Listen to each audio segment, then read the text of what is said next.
Hello everyone, my name is Arden and welcome back to another video. Today I'll be taking a look at this LEGO architecture set. This is London. The set is set number 21034. It has 468 pieces. On the box, it's meant for ages 12 and up. I believe that was the age range for the architecture sets when this one released in 2017. It's still available now. Just like New York, which is, I believe, even older than that, 2015 or 16, I think, for that one, which some of these architecture sets have been out for a while, and the architecture theme is one theme that I really wish got a lot more, or at least a yearly skyline. It's also partially just because I really want a Toronto one, but I really like this one. The last time we would have got a skyline would have been with Singapore, I believe. And of course, this year there was the Hijimi Castle, I believe it was. I believe that's what it was. There's so many others. I'd love to get a remake of Falling Water. I love the architecture theme, partially because I'm an architect, but like I just love the theme so much, and I just wish we got more of it. But the sets currently out, I think, are pretty good. I think for skylines, you can get Singapore, London, New York, and Paris, I believe. The others are decently expensive. I was interested in buying the Sydney one, and I was looking at that, and the prices for that, it's not ridiculous. There's some others that are a lot, but they're all pretty expensive. This one, I believe, is $50, so I believe it's the cheapest one you can currently get. And that's one thing I think with the architecture line that maybe just turned a few people off from it was the price of it. For what you get a ton of small pieces. You're not getting any figures or anything. So it's a pretty expensive theme, I would say.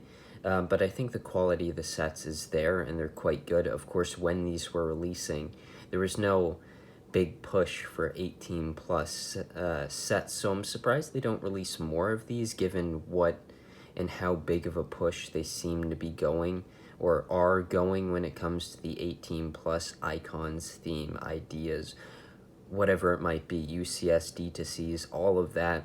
You go into a Lego store and a quarter of the store is $500 Lego sets. I'm sort of surprised they don't have an 18 plus range of sets like these that are a lot cheaper than those D2Cs that can get an adult fan into the Lego hobby without having to completely break the bank while getting a really nice display model.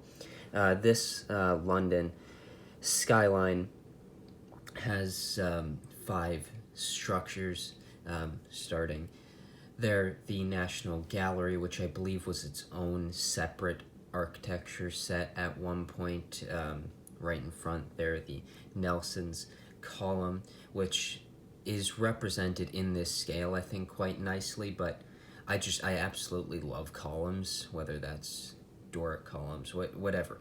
The ornamentation on columns is just so beautiful, and this, of course, you can't represent that here, so the only somewhat way they represented that with a stud coming up, the 1x1, and then the small miniature figure.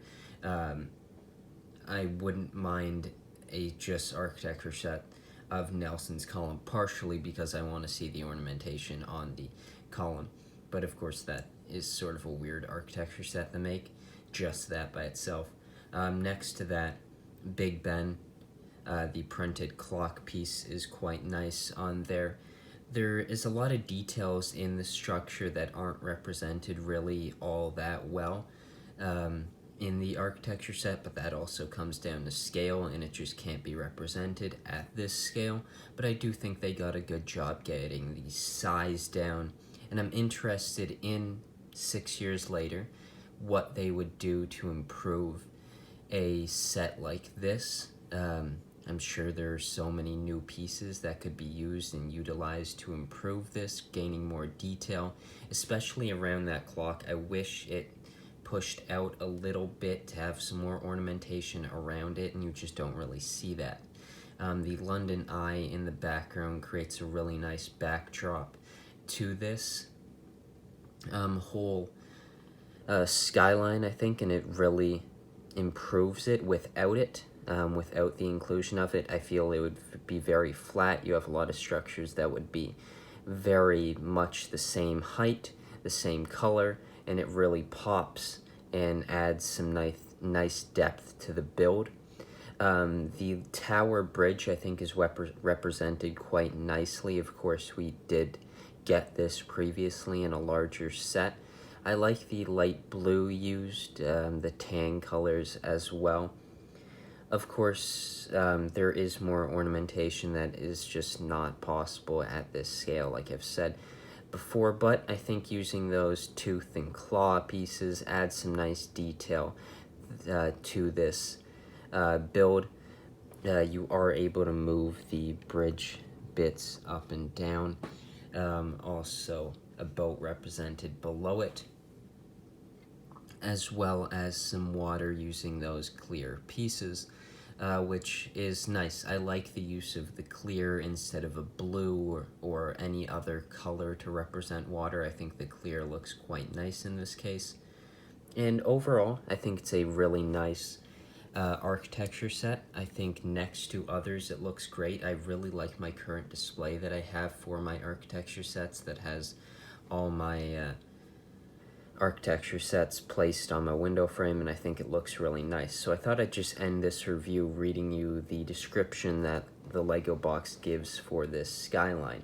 Standing on the river Thames, London's skyline reflects both the city's diverse and colorful past and its continued ambition to embrace bold, modern architectural statements.